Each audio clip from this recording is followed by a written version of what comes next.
Good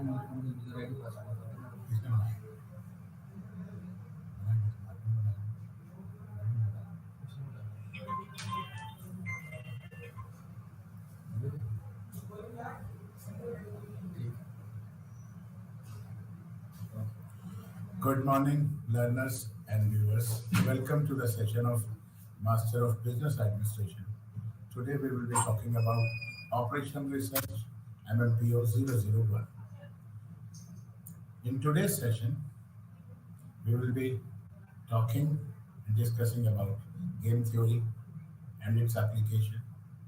To start with, game theory seeks to analyze competing situations which arises out of conflicts of interest.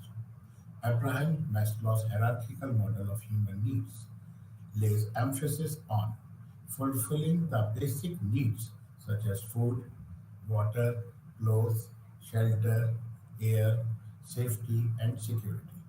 There is a conflict of interest between animals and plants in the consumption of natural resources.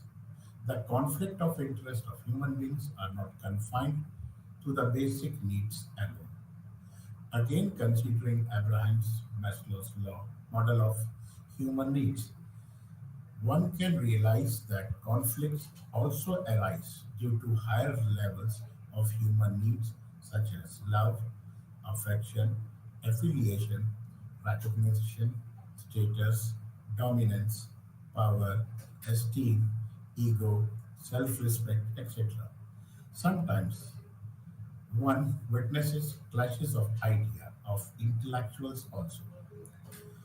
Every intelligent and rational participant in a conflict wants to be a winner, but not all participants can be the winner at a time. Game theory is another tool to examine situations of conflict so as to identify the courses of action to be followed and to take appropriate decisions in the long run.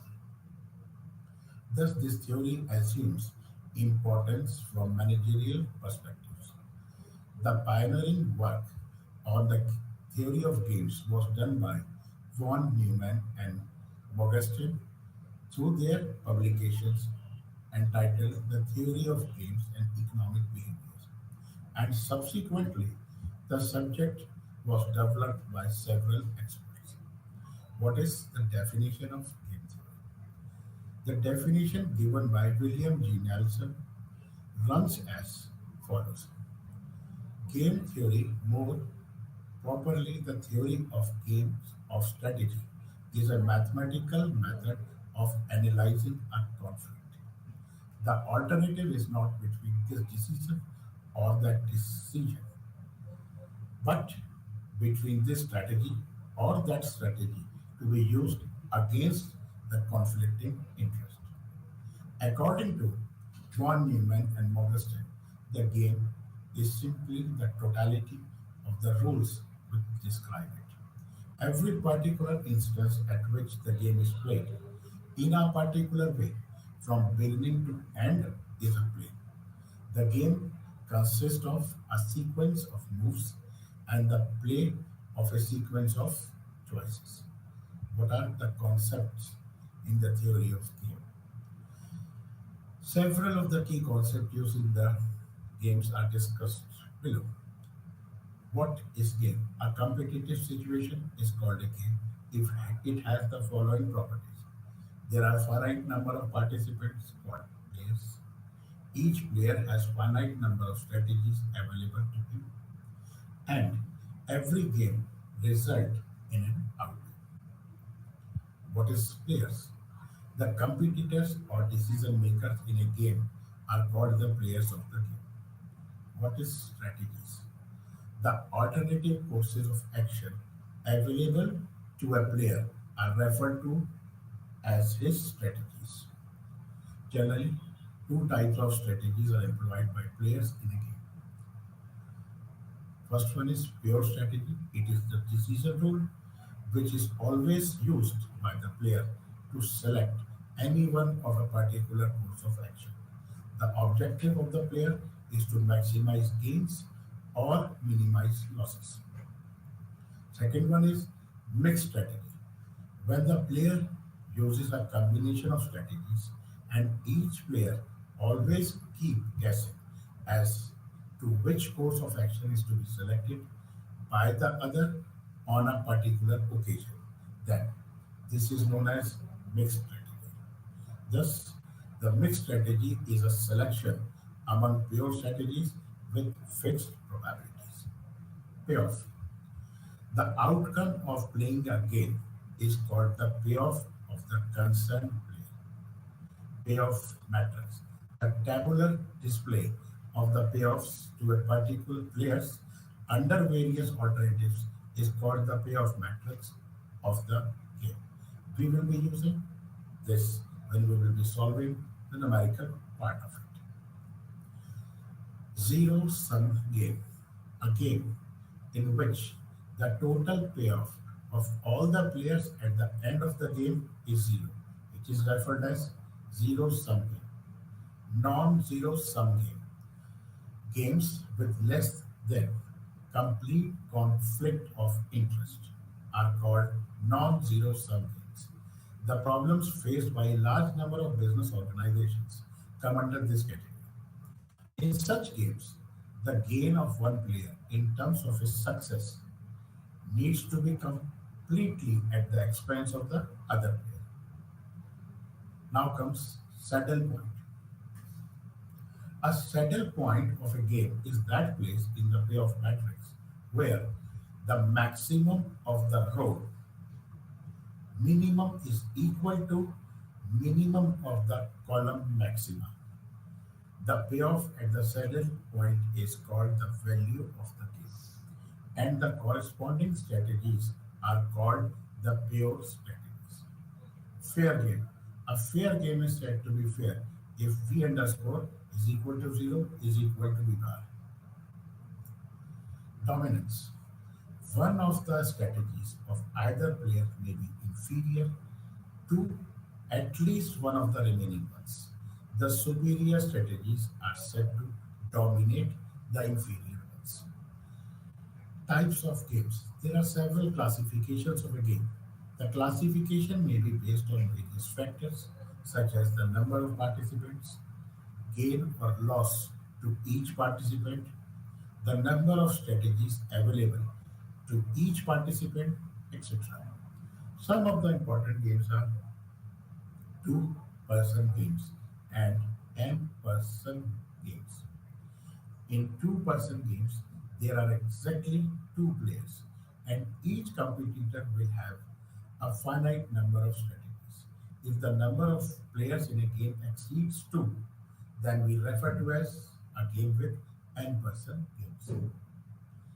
Zero sum game and non-zero sum game. If the sum of the payments to all the players in a game is zero for every possible outcome of the game, then we refer to the game as zero sum game. And if the number of payoffs from any one of the game is either positive or negative but not zero, then the game is called the non-zero sum. What are the basic assumptions of the game? The rules of the game are as follows. Each player has available to him a finite number of possible courses of action. The list may not be same for each player. Players act rationally and intelligently. The decision of the both the players are made individually prior to the play with no communication between them. If one player attempts to maximize gains and the other attempts to minimize its losses, the players simultaneously select their respective course of action, and the payoff is fixed and determined in advance. What is the procedure of determining saddle point? Select the minimum element in each row and enclose it with a rectangle. Second, select the maximum element in each column and enclose it with a circle. Find the element which is enclosed by the rectangle as well as by the circle, and such element is the value of the game, and that position is a saddle point. Now comes what are the managerial applications of the game theory. The technique of game theory can be effectively applied to various managerial problems, such as to analyze or the analysis of the market strategies of a business organization in long run, evaluation of the responses of the customers or the consumers to a new product, and resolving the conflict between two groups in a business organization. Now, we take up a problem. We have the statement will be as solve the game with the following payoff matrix. We have strategies, and in the rectangle we can see that there are different values. These are the payoffs, and they are being placed in a column and row combination. That is known as payoff matrix. On the left side, we have player A and its strategies, and on the top, we have player B and his strategies. As for the steps of the game theory, we have to find out the row minimum. First of all, so we get row minimum at -3, row 2 minimum is -1, row 3 minimum is 2, and row 4 minimum is 12. This can be written as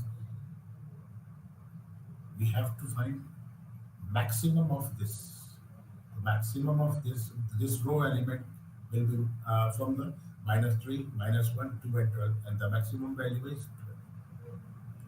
Now we consider the column. In column 1, we have 15 as the maximum value. Column 2, we have 14. Column 3, we have 18. Column 4, we have 12. And column 5, we have 20. From that, we have to see what is the maximum of row minimum should be equal to minimum of the column maximum, so that the game has a saddle point. And this common value is 12. That means the value of the game is 12. Now, what we are going to interpret from these numbers? In the long run, the following best strategies will be identified by the two players. The best strategy for player A is strategy 4, and the best strategy for player B is strategy Roman 4. That means a game is favorable to player A. Now, games with no settle point. If we take up an example of 2 by 2 zero-sum game, where each of the first player A and second player B has exactly two strategies, we have a 2 by 2 game. When maximum row minima and minimum column maxima are not equal, and that game has no settle point. Now, what is the method of a solution to a 2 by 2 zero-sum game without settle point? So we have a 2 by 2 matrix which has no settle point. Suppose the payoff matrix is given by A, B, C, D, and the representation remains the same. Player A strategy on the left side and player B strategy on the top side. We have, since we have no settle point, in that condition, this statement holds correct that maxima of minima AB, minima of CD is not equal to minima of maximum of AC and maxima of BD. The matrix, payoff matrix is on your left side. In this case, the game is called a mixed game. No strategy of player A can be called the best strategy for him. Therefore, A has to use both of his strategies. Similarly, no strategy for player B can be called the best strategy for him also, as he has to use both the strategies of. Let P be the probability that player A will use his first strategy. Then the probability that player A will use his second strategy will be 1 minus b.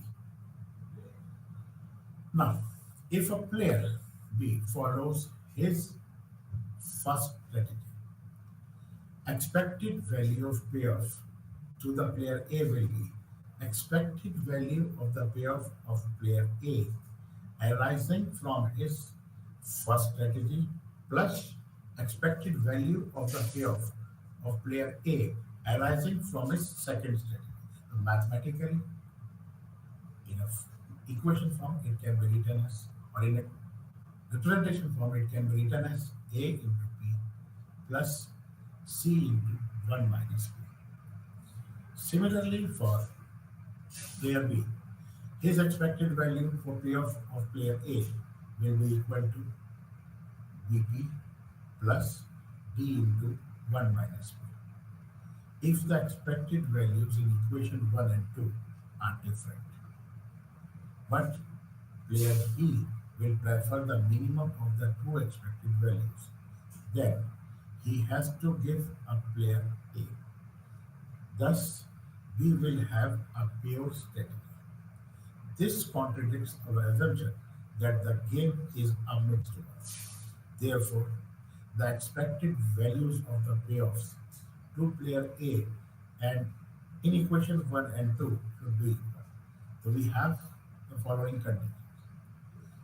P is equal to D minus C upon sum of A plus D minus sum of P plus C. Similarly, Q will be A minus B upon sum of A plus D minus sum of D plus C. That means we can say that the expected payoff to player A is AD minus BC upon A sum of A plus D minus sum of B plus C. And the value of the game will be similar. AD minus BC upon sum of A plus D minus sum of B plus C. In short, we can use this formula. If 2 by 2 game is given to us and it is without certain. So directly we can apply this formula and the payoff matrix of player A is given to us. Suppose the values are A11, A12, A21 and A22. So we can straight away find out P1 equal to A22 minus A21 divided by sum of A11 plus A22 minus sum of A12 plus A22. And Q1 will be A22 minus A12 upon sum of A plus 11, A11 plus A22 minus sum of A12 plus A2. P2 will be 1 minus P1 and Q2 will be 1 minus Q1. Value of the game A11 product of A11 and A22 minus A21 A12 divided by sum of A11 plus A22 minus sum of A12 and A21. Now we take up a problem. In a game of matching coins with two players, suppose A 1 unit of value, then there are two heads. Wins nothing when there are two tails and losses 1 by 2 units of value when there is one head and one tail. Determine the payoff matrix, the best strategies for each player, and the value of the game. So here we can see that there are two players and two outcomes are there. So initially to start with, on the left side, we will write player A and its strategies will be A1 and A2. And similarly on the horizontal part, we will write player B. Its strategies will be noted by B1 and B2. Now we will find out from the statement, we will find out the payoff matrix. So initially we will start with 1 minus 1 by 2 and minus 1 by 2 and 0. This payoff matrix does not have a saddle point. That means we have to use algebraic method to solve it. We remember the formula. Suppose We have to initially find out the value of P1, P2, Q1 and Q2 and the value of the gain. So we have standard formulas. We can use that. So initially for P1 we will be using A22 minus A21 upon the sum of A11 plus A22 minus sum of A12 plus A2. Going back to the matrix, original payoff matrix, we will find out the values of A22, that is 0, A21 is minus 1 by 2, and A11 is 1, A22 is 0, A12 is minus 1 by 2, and A21 is minus 1 by 2. After calculating this, we will get 1 by 4. Since P1 is 1 by 4, so P2 will be 1 minus P1. That will be 1 minus 1 by 4, which is 3 by 4. Now, for player B, Q1 is equal to Q22 minus Q12 whole divided by A11 plus A22 minus sum of A12 plus A2. We will be straight away putting up the values from the payoff matrix. We will get again 1 by 4. And Q2 will be 1 minus Q1, which will be 3 by 4. Now to calculate the expected value of the gain, we again have a standard formula A11 multiplied by A22 minus the product of A21 and A12 divided by the sum of A11 plus A22 minus sum of A12 plus A2. After putting up the values, we are going to get minus 1 by 8. Now we take a problem here which is not a 2 by 2 matrix form, it is 2 by 3. We have to find the optimal strategies for player A and B. We have to determine the value of gain, and we have to also show that is this a game fair one or it is strictly determinable. We will be finding out, as discussed earlier, we will be finding out initially the saddle point if it exists. So select the row minimum and enclose it with a rectangle. Then select the column maximum and enclose it with a circle. Initially in row 1 we get minus 2, and in column section we get again minus 2. That means we have a saddle point that is minus 2, which is in row A1 and column B3. So that means saddle point will be A1, B3. That is, it is the both minimum of the column maximum and maximum of the row minimum. The value is referred to as saddle point. Value of the game is minus 2. And the payoff amount is the saddle point. Position is also called the value of the game. Optimum strategy for A is A1 and for B it is B3. The game is strictly determinable since value of game is not 0 and the game is not fair. Now we take a problem which is related to 5 columns and 4 rows. So the method is not going to change. We have to find column maximum. We have to find first column row minimum. Row minimum for the A1 is minus 2, A2 is 1, A3 is minus 4, and A4 it is minus 6. And as column maxima is concerned, for B1 it is 5, B2 it is 3, B3 it is 1, B4 it is 5, and B5 it is minus 6. The maxima of minima, that is 1, minima of our maximum row, it is 1. That means there is a saddle point because maximum minima of row and maximum minima of column are the same values. That means the value of the game is 1. The position of the saddle point is the optimum strategy and it is given by A2, B3. Dominance. In game theory, dominance occurs when one strategy is better than the other strategy for one player, no matter how that player opponents may play. Many simple games can be solved using dominance. The opposite intransitivity occurs in the games when one strategy may be better or worse than other strategy for one player, depending on how the player's opponent may play. The concept of dominance is very useful for reducing the size of the game. Applying this concept, we can convert a bigger game into a smaller one. Hence, we must examine the possibility of reducing the game size using the principle of dominance.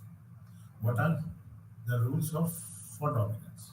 If all the elements in a column are greater than or equal to the corresponding elements in another column, then that column is dominant. Similarly, if all the elements in the row are less than or equal to the corresponding elements in the other row, then that row is dominated. Dominated row or column may be deleted, which reduces the size of the game. Always look for dominance when solving a game. Now we take up a problem. We have to determine the optimum strategies and the value of the game from the following pair of concerning to two persons 4 by 2 game. We will first of all find out the settle point. There is no settle point in this game. This game also cannot be solved by dominance because there is no row which is always preferred by X. Irrespective of what Y do, player X can actually think of his 4 by 2 game as being 6 sub games, each of 2 by 2. These 6 sub games can be enlisted as initially we will be taking -6, -2, -3, -4. The strategies will be noted as we have to calculate the value of the game. It will be -6 into 1 by 5 plus 4 by 5 into -3. That comes out to be -3.60. We will move to another strategy to find out the payoff method. Its value will be 11 by 15 into -6 plus 4 by 15 into 2, which comes out to be 50 -58 by 15, which is almost equal to -3.87. And similarly, we will be finding out for the other subgames. There is a saddle point here in third subgame. The value of the subgame is -6. And in subgame number 4, again with there is a saddle point and the value of the subgame is -4. In subgame number 5, there is no saddle point, so that means we have to calculate its value. Its value will be 6 by 7 into -3 plus 1 by 7 into -7, which comes out to be -3.57. And for subgame number 6, strategies are as follows, and we have to find out the value. That will be 6 by 17 into 2 plus 11 by 17 into -7, which comes out to be -3.82. On looking at the values of these subgames, we find that the value being negative, Y will win and X will lose in all the cases. Player X, who is making the choice, will naturally prefer the subgame with smallest negative value, and that is for subgame number 4 for this problem.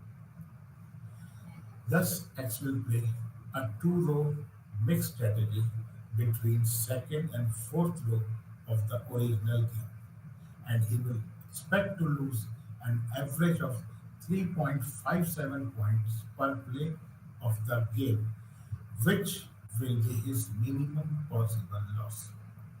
Being an intelligent opponent, player Y will also adopt a strategy consisting of the same number of columns.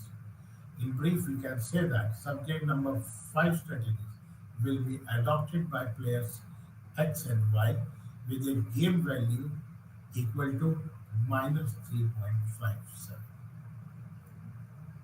Now we move to simulation. We will be talking about Monte Carlo simulation. First of all, what simulation is?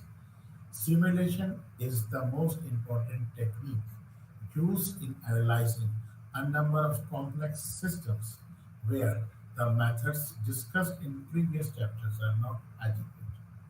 There are many real world problems which cannot be represented by a mathematical model due to stochastic nature of the problem, the complexity in the problem formulation, and many values of the variables are not known in advance, and there is no easy way to find these values.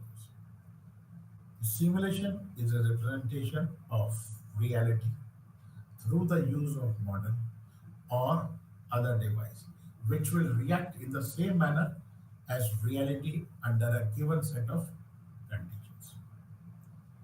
Classification of simulation model. Simulation models are classified as simulation of deterministic models. In the case of these models, the input and output variables are not permitted to be random variables, and models are described by exact functional relationship. Second one is simulation of probabilistic models. In such cases, method of random sample is used. The technique used for solving these models are termed as Monte Carlo technique. Simulation of static models. These models do not take variables time into consideration. And the fourth one is simulation of dynamic models. These models deals with time varying interaction. What are the advantages of simulation? Simulation is a widely accepted technique of operations research due to the following reasons. It is a straightforward and flexible. It can be used to analyze large and complex real world situations that cannot be solved by conventional quantitative analysis models. It is only method sometimes available. It studies the interactive effect of individual components of variables in order to determine which one are important. Simulation model, once constructed, may be used over and again to analyze all kinds of different situations. What are the limitations? Since simulation model mostly deals with uncertainties, the result of simulation are only reliable approximations involving statistical errors. Optimum results cannot be produced by simulation. In many situations, it is not possible to identify all the variables which affect the behaviors of the system. In very large and complex problems, it is difficult or sometimes very difficult to make the computer program in view of the large number of variables and the involved interrelationship among them. For problems requiring the use of computer, simulation may be comparatively costlier and time consuming in many cases. Each situation solution model is unique, and its solutions and inferences are not usually transferable to other problems which can be solved by other techniques. Monte Carlo simulation is a method of simulation technique in which statistical distribution functions are created using a series of random numbers. Working on the digital computer for a few minutes, we can create data for months or years. This method is generally used to solve problems which cannot be adequately represented by mathematical models or where solution of the model is not possible by analytical method. Monte Carlo simulation yields a solution which should be very close to the optimum but not necessarily the exact solution. Monte Carlo, what is the procedure? Step 1, clearly define the problem. That means identify the objectives of the problem. Identify the main factors which gives the greatest effect on the objectives of the problem. Second one, construct an appropriate model. Specify the variables and parameters of the model. Formulate the appropriate decision rules, that is, the state the conditions under which the experiment is to be performed. Third one is identify the type of distributions that will be used. Models use either theoretical distributions or empirical distributions to state the pattern of the occurrence associated with the variables and specify the manner in which the time will change. Now we take up a problem to understand what this Monte Carlo simulation is. With the help of a single server queuing model having inter-arrival and service time constantly 1.4 minutes and 3 minutes respectively. Explain discrete simulation technique, taking 10 minutes as the simulation period. Find from this average waiting time and percentage of idle time of the facility of a customer, assuming that initially the system is empty and the first customer arrives at time t. Now, what is the data and how that has to be transformed? Data, the system is initially empty. Service starts as the first customer arrives. That is, when the first customer arrives, the time is equal to 0. The departure time of the first customer is 0 plus 3. That is the arrival time plus the service time. The second customer arrives at 1.4 minutes and the third arrives at 2.8 minutes. Until the first customer leaves the system, second and third will have to wait in the service. We can calculate waiting time for second customer by taking the difference of time of departure of the first customer and the time of arrival of the second customer. That is 3 minus 1.4, which comes out to be 1.6 minutes. Now we will be developing that information into a tabular form. A tabular form, we have to calculate the waiting time. Waiting time for all the customers will be calculated. That means we have to calculate the average waiting time per customer for those who must wait. Sum of waiting time for all customers divided by the number of waiting times taken. We have 7 over here. Initially it is 1.4, then it comes down to 2.8, then 4.2, 5.6, 7.0, 8.4, 9.8, and it's divided by 7, which comes out to be 18.8 divided by 7. And your answer is 2.7 minutes. Percentage of idle time of the server is equal to sum of the idle time of the server divided by time, which comes out to be 0%. Now, we will take another problem to understand in different condition. The management of ABC is considering the question of marketing a new product. The fixed cost required in the project is rupees 4,000. Three factors are uncertain, that is the selling price, the variable cost, and the annual sales volume. The product has a life of only 1 year. The management has the following data with three factors, and the respective probability is given. If the selling price is rupees 3, its probability is 0.2. If variable cost is 1, its probability is 0.3. If the sales volume, that is in units, the probability is 0.3. Now, how to solve this problem? Considering the following sequence of 30 random numbers, these numbers are given to us. Using the sequence, the third random number for the first try, etc. This is what we will be following. Simulate the average profit for the above project on the basis of 10 tries. So how this information will be converted into a problem solving technique. The cumulative probability distribution and random interval for selling price, variable cost, and sales volume is developed. Probability was given to us and the selling price was given to us in the initial problem. So we have to calculate the cumulative probability. Cumulative probability is what? 0. 0.2. In the initial row, it will be 0. 0.2. And for the second, we will be adding 0. 0.2 plus 0. 0.5, which comes out to be 0. 0.7. And for the third one, we will be adding 0. 0.7 plus 0. 0.3, which comes out to be 1. Now we have to find out the random numbers of the interval.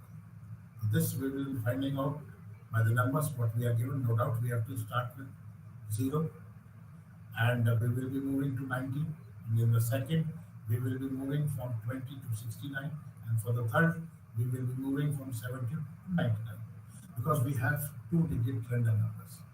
Initially, the same thing will be followed for variable cost and for the sales volume. After this, another table is formed. This table at the bottom consists of number of tries, random number, selling price, random number, variable, random number, and sales volume. These numbers are taken from the numbers what we are given to us in the basic problem. Then we have to find out the average profit per try. For that, what we will be doing, how profit is calculated. Profit will be calculated from the above table. Profit is selling price minus variable cost into sales volume minus fixed cost. So we will be finding out the selling price for the trial one, the variable cost, and sales volume minus the fixed cost. Fixed cost is the fixed amount. It will be for all the 10 observations as 4,000. Variable sales volume is going to change, which is given to us in the original problem. And from the selling price, the variable cost has to be calculated from the above. We get the value as total value is 21,000 and the average profit per trial will be divided by number of the observations, that is 10. That comes out to be rupees 2,100. Now, simulation of maintenance problem. A plant has a large number of similar machines. The machine's breakdown or failure is random and independent. The shift in charge of the plant collected the data about the various machines' breakdown time and repair time required on hourly basis and the record for the last 100 observations. This data is given to us what the shift manager, shift in charge generate.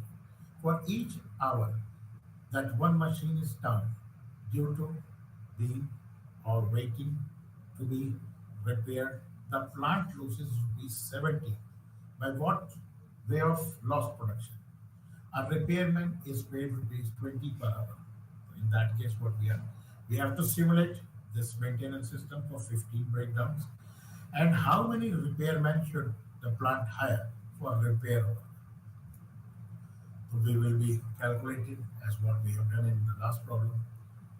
We will be converting this data into a random number coding for the hourly breakdowns and the repair times. It is shown in the table. It starts from 0.51, 1.52, 2.503. And the respective probabilities are 0.05, 0.06, 0.16. We have to calculate the cumulative probability. That is, initially it will be 0.05 plus 0.06, that comes out to be 0.11. We have to add 0.16, which comes out to be 0.27. Until the last, we have to calculate it. And similarly, we have to use random number range. How the next third step is to generate random number coding for repairs. Left one is for the breakdown, the right one is for the repairs. The simulation worksheet is shown in the table. It is assumed that the first day begins at the midnight, 0 hours, and also that the repair one begins work at 0 hours. The first breakdown will occur at 2:30 a.m. and the second occurs after 3 hours. That means at 5:30 a.m. Now this table is generated according to the calculation what has been provided in the problem. We have to calculate number of breakdowns, random number of breakdowns, time between the breakdowns, time of the breakdown, repair work begins at random number of repair work from the table, repair time required, repair work ends at, and what is the total ideal time, and how much is the waiting time. Because we are calculating all this because we have to calculate the amount. The total current maintenance cost is sum of ideal time cost plus repairman's wages, which is calculated as repair sum of repair time plus waiting time into hourly rate plus total hours into hourly wages, which comes out of from taking up all the values from the table. We get 4,777. Now we have to move to the another part of the problem. Maintenance cost with additional repairmen. If the plant hires two repairmen, then no machine will wait to be repaired. Thus, the total ideal time would be by repairing time of 36 hours. Therefore, the total cost will be 36 into 70 plus 38.30 into 2 into 20, which comes out to be 4,052 rupees, which shows that hiring one more than two repairmen would only increase the total maintenance cost. Hence, the plant should ideally hire one additional repairman. Now we move to queuing theory. A common situation that occurs in everyday life is that of waiting in a line either at bus stop, petrol pump, restaurant, ticket booth, doctor clinic, bank counter, traffic lights, and so on. Queues, that is waiting lines, are also formed in workshops where the machines wait to be repaired, at a tool club where the mechanics wait to receive tools, in a warehouse where items wait to be used, incoming calls wait to mature in the telephone exchange, trucks wait to be unloaded, airplanes wait either to take off or to land. And so these are the basic practical problems. A queue is formed at a production operation system where either customers, human beings, or physical entities requiring service waits because number of customers exceeds the number of service facilities, or service facilities do not work efficiently, or they take more time than prescribed to serve a customer. Queuing theory can be applied to a variety of situations where it is not possible to accurately predict the average rate of customers and service rate, which is in time, of the service facilities of facility. In particular, it can be used to determine the level of service, either the service rate or the number of service facilities that balances the following two conflicting costs. The first one is cost of offering the service, and the second one is cost incurring due to the delay in offering service. The first cost is associated with the service facilities and their operations, and the second cost represents the cost of customers waiting for service.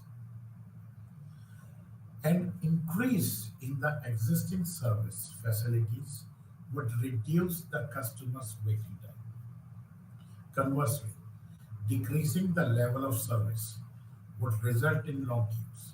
This means an increase in the level of service increases the cost of service facilities, but decreases the cost of customers waiting for service. Figure which is shown at the bottom illustrates both types of cost as a function of level of service. The combined cost of service and customer waiting cost is U-shaped because of their trade-off relationship. The total cost is minimized at the lowest point of the total cost curve. The service level is one that minimizes the sum of the two costs. Since customers' waiting cost for service is difficult to estimate, it is usually measured in terms of loss of sales or goodwills when the customer is a human being and has no sympathy with the service system. But if the customer is a machine waiting for repair, then cost of waiting is measured in the cost of in terms of cost of lost production. Many real-life situations in which study of queuing theory can provide solutions to waiting line problems are listed in the table. We can refer to the situation is petrol pumps, the customer is automobiles, and the service facilities are pumps and personnel. If we take a case of hospital, that is customers are patients, and the service facilities are doctors, nurses, rooms. And if we talk about uh, cargo, it is truck, customers are truck, and the service facilitators are loaders and unloaders. The structure of a queuing system. The major component or parts of element of any waiting queuing system are shown in the figure. Each of these components are discussed below. We will start with calling population or the input input source. Second one is queuing process. For what process they are into the system and why they are waiting. Third one is queue discipline. And the fourth one is service process. Potential customers who arrive in the queuing system is referred as calling population, which is also known as customer input source.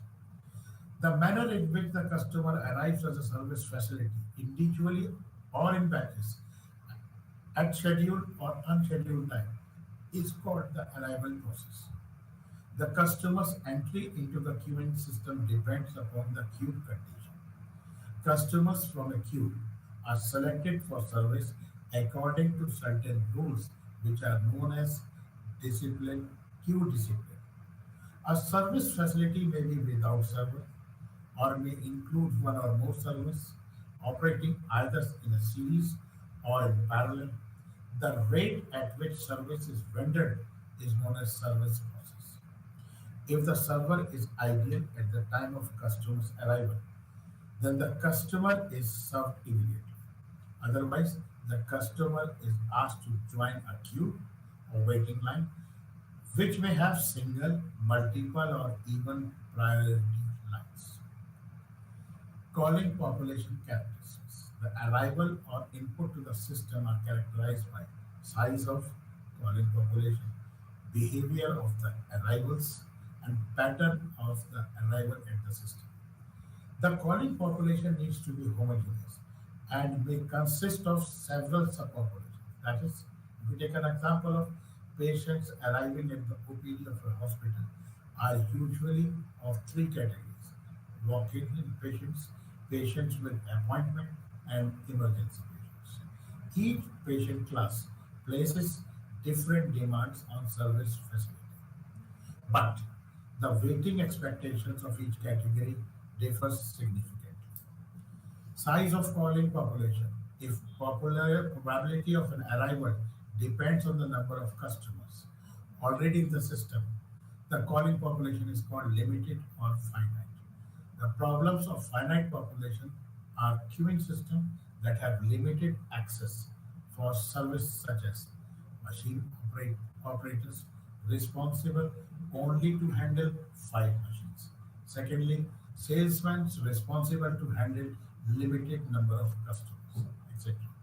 Or if the probability of an arrival does not depend on the number of customers already in the system, the calling population is called unlimited or infinite.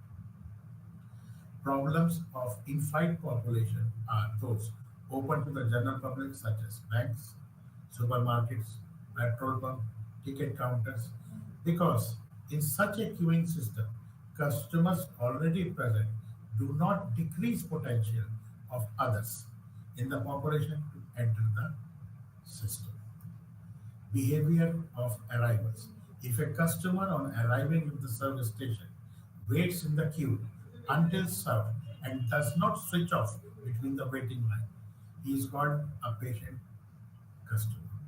Machine arrived at the maintenance shop are the problems of patient customers.